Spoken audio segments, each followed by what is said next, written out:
ہندو میں نے پڑھتے ہوئے صورت یاد کی تھی، سورہ اخلاص، قل هو اللہ احد اللہ الصمد لم یلد ولم یولد ولم یکن لہ کفوا احد. تو اس میں تو بتایا گیا کہ کہو کہ اللہ ایک ہے، اللہ بے نیاز ہے، نہ وہ کسی کا باپ ہے نہ کسی کا بیٹا، اور کوئی اس جیسا نہیں ہے.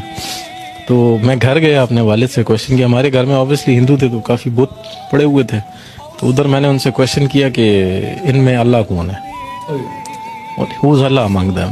Because دماغ تو یہی تھا نا کہ بس جو کچھ ہے یہ ہے سامنے. تو وہ اس کو ایک عام سوال سمجھے آپ کی گستاخی؟ میری گستاخی سمجھے، کیونکہ مجھے اس کے بعد تھپڑ پڑ گیا اپنے والد سے، وہ ٹھیک ٹھاک تھپڑ پڑا. پھر میں نے جا کے اپنے ٹیچر سے کہا کہ میں کہ سر یہ کیا پڑھا دیے، کہ میں تو گھر جا کے پوچھ رہا ہوں، مجھے مار پڑ رہی ہے آپ جو پڑھا رہے ہو. تو انہوں نے کہا کہ نہیں بیٹا، آپ نے یہ کویشچن غلط جگہ کر دیا، اللہ ان میں نہیں ہے. آپ ڈھونڈ رہے کیا ہو؟ میں کہ سر میں تو اللہ ڈھونڈ رہا ہوں، جو آپ نے پڑھا ہے اس کو ڈھونڈ رہا ہوں. کہتے یار یہ تو تم کچھ الگ ہی چیز ڈھونڈ رہے ہو. کہتے چھوڑو تم ایک کام کرو، بریک کے وقت نا جب تمہاری ریسیس ہوتی ہے تو ایک 10 منٹ میرے پاس آیا کرو. پھر احمد وہ روشنی کہاں ملی؟ سر یہ روشنی جب میں میٹرک میں چلا گیا تب مطلب میں اسلامیات میں اتنا تیز ہو گیا تھا کہ میرے جو کلاس فیلوز تھے مجھ سے صورتوں کے آیتوں کے طرز میں پوچھے تھے پیپر کے اندر. آلموسٹ 2-3 کو تو میں نے خود ہی پیپر بھی کروا دیا تھا. تو بس اس وقت یہ روشنی مجھے نصیب ہو چکی تھی. پھر ہم یہاں سے کراچی موو ہوئے. کراچی میں میری ملاقات ہوئی مفتی طارق مسعود صاحب کے، ان کے جو بھائی ہیں وہ میرے فرینڈ ہیں. تو انہوں نے مجھے دعوت دی کہ بھئی آپ دین میں آؤ. میں کہا سر میں دین میں آؤں گا، لیکن جس طرح آپ لوگ دین میں اس طرح نہیں آنے مجھے. مطلب ایک بندے کو پتہ ہے کہ دین کیا ہے اور وہ بیٹھ کے سب لوگوں کو بتا رہا، تو باقی لوگوں پہ فرض نہیں ہے کہ جانے دین کو، انہیں پڑھیں دین کو. کیونکہ میں نے تو جب قرآن پڑھنا شروع کیا تھا تو اس میں جو پہلا ورڈ پڑھا تھا وہ تھا اقرا.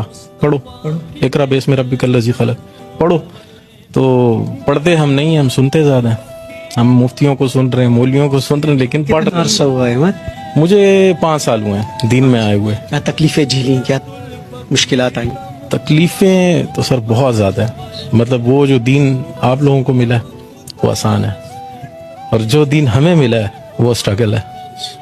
مطلب اگر میں کویشچن کر لوں کہ آپ سے کویشچن کر لوں آپ نے دین کے لیے کیا کیا، آپ کے پاس اس کا کوئی جواب نہیں ہے. لیکن میں نے اپنی وائف چھوڑی ہے، میں نے گھر چھوڑا ہے، دولت چھوڑی ہے، جائیداد چھوڑی ہے، میں نے ایک نوکری چھوڑی ہے، وہ سٹی چھوڑا ہے جو پسند تھا مجھے، سب کچھ چھوڑ، تقریباً سب کو چھوڑ دیا. بس ٹوٹل جو دولت ہے وہ میرا بیٹا ہے موسیٰ. یہ بھی مسلمان؟ جی جی. احمد ذرا بتانا یار کیا ہوا؟ سر تقریباً یہ ہماری کچھ عرصہ پہلے ہمارے گھر پہ کچھ ایک فیملی آئی تھی، مسلم فیملی تھی جاننے والے، تو وہ یہاں سے لڑکے گئے تھے. مطلب میرا سر بھی پھٹا رہا اس کے اندر، اور پھر الٹا ہمیں مار کے اور جا کے ہم پہ رپورٹ کر دی. تو دل دکھ گیا؟ دل بہت دکھ گیا تھا سر، بہت دکھا تھا. بس اس رات میں اللہ معاف کرے اللہ سے گلہ کر کے سویا تھا کہ یا اللہ مطلب تو نے تیرے رستے پہ آئے ہیں اور تو نے اس طرح ہمیں ذلیل و خوار چھوڑا ہوا ہے. تو تقریباً فجر کے وقت ہم نماز کے لیے اٹھتے ہیں، تو میں نماز کے لیے اٹھوں اور اٹھوں تو دیکھیں سامنے ایک تیز روشنی ہے میرے بالکل سامنے. اس تیز روشنی میں جو ہیں وہ سرکار دو عالم کھڑے ہیں، تشریف وہاں پہ کھڑے ہیں، اور مجھے انہوں نے آواز دی یا احمد. پھر کہو یا احمد، یہ پھر کہو یا احمد، یہ کہا انہوں نے. تو میں نے انہیں سلام کیا. تقریباً 16 منٹ ہماری بات چیت رہی، اور تقریباً جو بھی حضرت بلال پشان پشگور